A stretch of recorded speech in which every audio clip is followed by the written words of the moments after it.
Okay, here we back again. Brand new mainspring has been installed in this Victor Victrola 35. The spring that was in there was not original. It was replaced at some point in the past, and I have been playing this machine for a good 10 years. That spring split right in the middle, right smack in the middle, just parted ways, boom, gone. Luckily, I had the foresight to order a brand new mainspring for this machine, just in case I needed it. And as it turned out, I did. And that last video clearly illustrates why I test each and every one of these machines that I've done thoroughly, even if it's a machine I've had for years. If I decide to sell it, which I'm going to with this one, I am going to make sure there's nothing about to rattle loose on it. And that is what I play 5 records and boom, snap. I played like 15 or 20 the other day, but today, was it the 5th record I think it was? I forget. I was about to play the actual Victrola record, and that did it. The spring just broke right then, and I wasn't stressing it or anything. I was just normal cranking it. It just decided that was it. That was the time to go. I put the new mainspring in, but there's one little thing that I notice in all of my hobbies. Whenever I go to use a replacement part, even one specifically sold as being for this exact machine, Victor Victrola 35.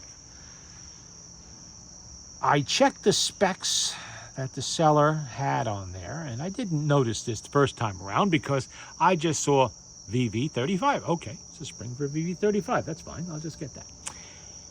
5/8 arbor. Well, that might be good if this was the Victor Victrola 35 and I wanted to put 50, and I wanted to put a shorter spring in it. But this is the Victor Victrola 35. It does not have one of those old style motors. It has an arbor that is maybe 3/8, I would say, right around there somewhere. It's actually stepped down. You know, the shaft as it comes through the gear looks thick, but when you get to the shaft itself, it's thin.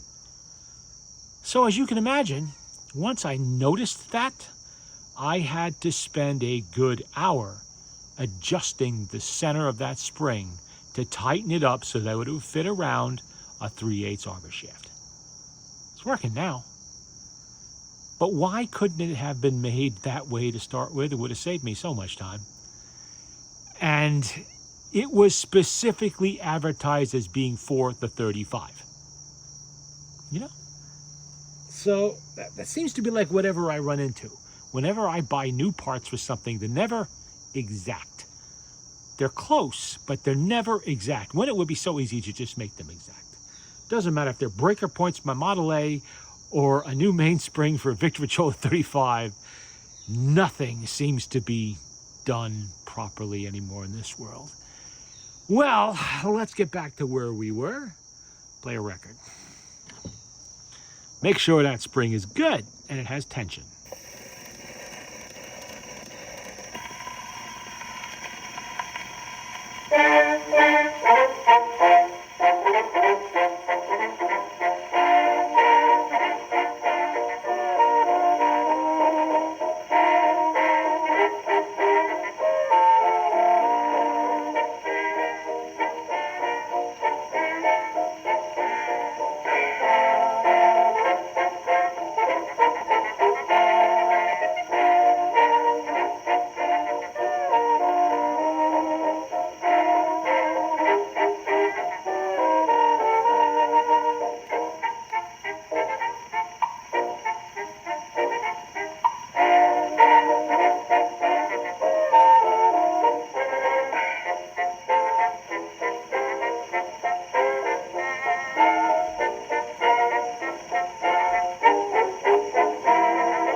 wishes that what would her husband do?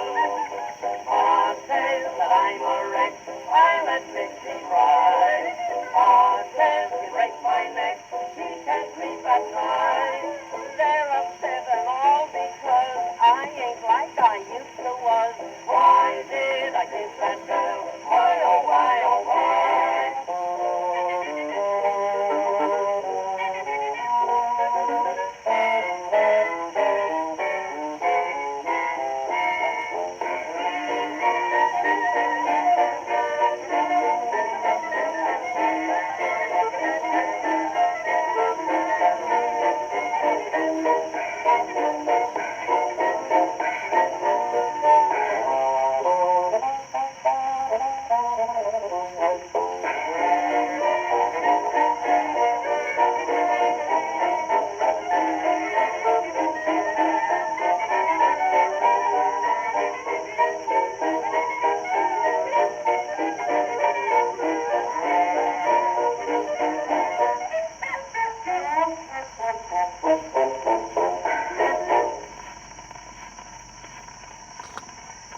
Well, tension at least is okay. Even if the arbor was too large, or it was designed to go on a larger arbor than a 35 has.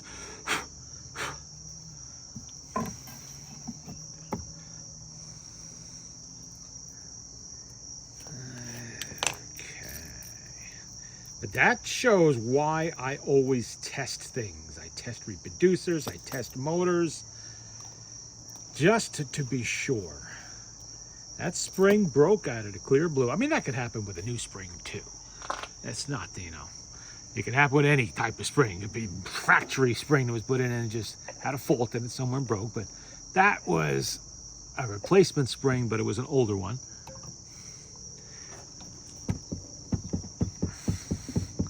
And I guess it just decided its time was up.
You hear it skip on the first groove?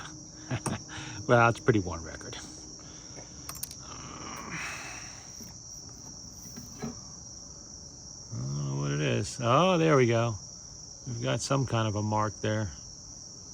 Don't know what, but it happens. These are 100-year-old records we're playing here.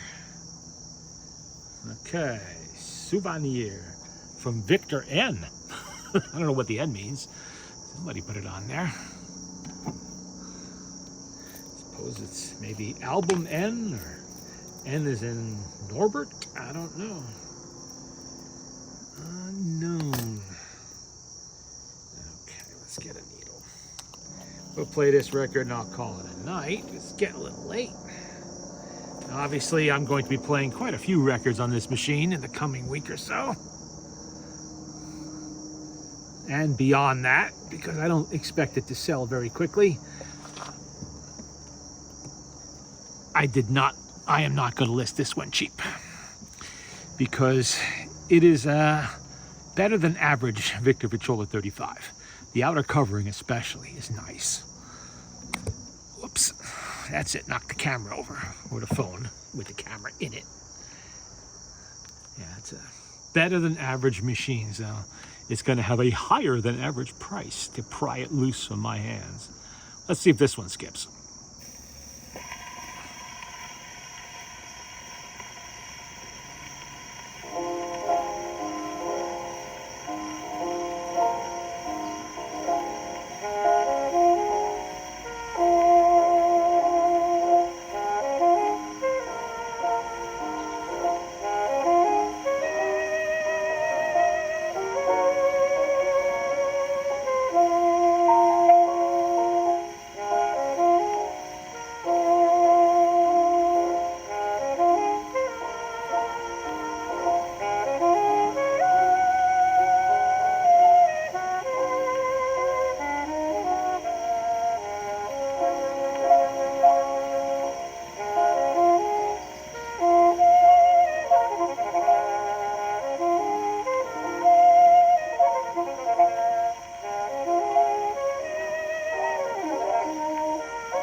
Well, that had to be a 4.5 minute long play, didn't wasn't it?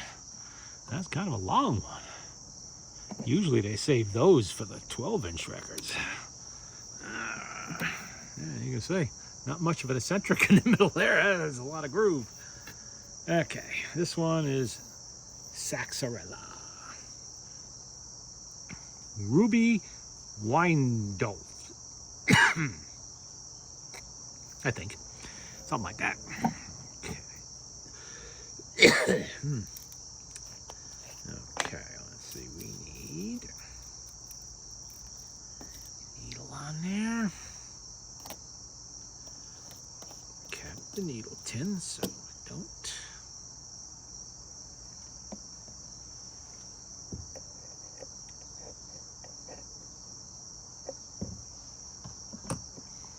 Okay, let's see if I can knock over the camera again.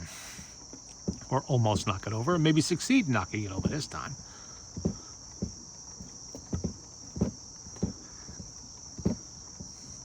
And you know, that broken spring also illustrates another point.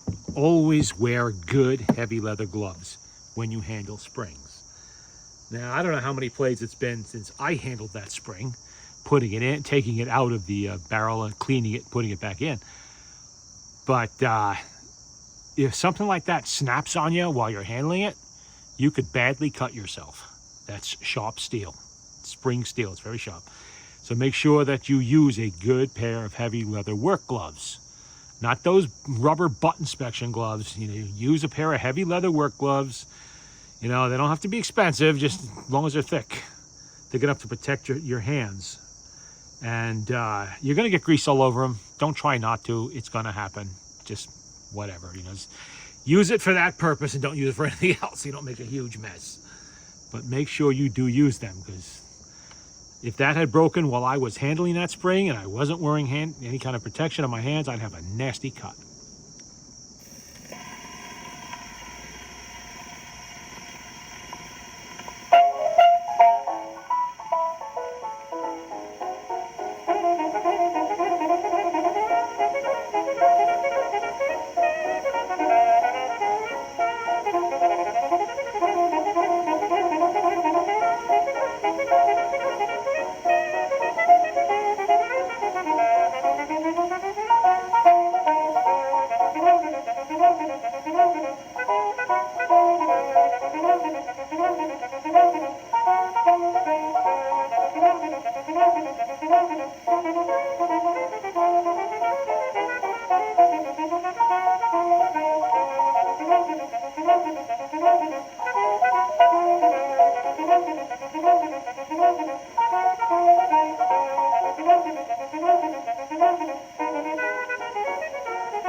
I think that'll do it for now. Okay, let's put that, take the needle off before I stab myself with it, and this stows back here like so, just like that. And this stows up here like so, and this. And one thing about these winding handles for the VV35, they're proprietary to this machine because they have to fit in this little hole down here, bottoms out, turns, and then clips in like that. If that thing is even a fraction longer than it is, it will not make the turn down there so that it could lay like that. It won't fit. It'll still go in here just fine. You could use any crank for that, but as long as it's threaded. But to fit in there like that, it's got to be an original Victor Victrola 35 crank. Can't be from the 50. It can't be from any of the other ones. Got to be from this. And since they don't have needle cups on this, I use really old film canisters. That way, I keep track of the needles with the machine. And there we go. That's all there is to it. And that concludes our broadcast day.